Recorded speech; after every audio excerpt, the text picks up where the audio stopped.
Madina, to'g'ri, hozir yangi prikazda chiqqan nima bo'yicha mammografiyaga 35 yoshdan keyin beriladi o'zi. Lekin mana bu narsa yosh возраст tanlamaydi. O'shaning uchun sizga o'zi menimcha bu haqida ma'lumot berishdimi, berishmadimi bilmayman.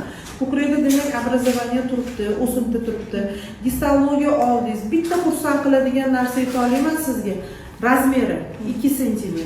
Undan tashqari mana bu gistologiyangizda demak G1 degani bu endi начальный stadiya, endi boshlang'ich bosqichi hisoblanadi. 2-3 chiqsa unda ozgina cho'chiymiz.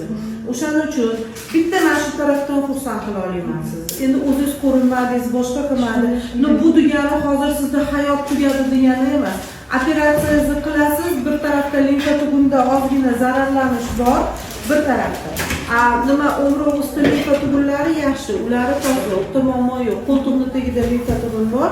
Bu ham endi boshlandi. O'sha operatsiyada bu limfa tubini ham birga olib tashladi. Sizni ishingiz bu yerda chasnida emas. O'shaning uchun men sizga hozir konsultatsiyaga to'lagan pulingizni vazrat qilamiz, shu o'ziga ham pul olmaydi. Hammasini qilib, davlatni joyida agar yo'q, men davlatni joyida xohlamayman deydigan bo'lsangiz, spesial shunaqa operatsiya qilib olib beradigan joylar bor. Endi chasnida.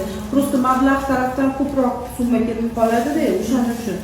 Operatsiya qilib qo'yingizni xotirjam qiling. Men sizga yolg'on gapirayotganim yo'q. Bu men gistologiya sagal bizani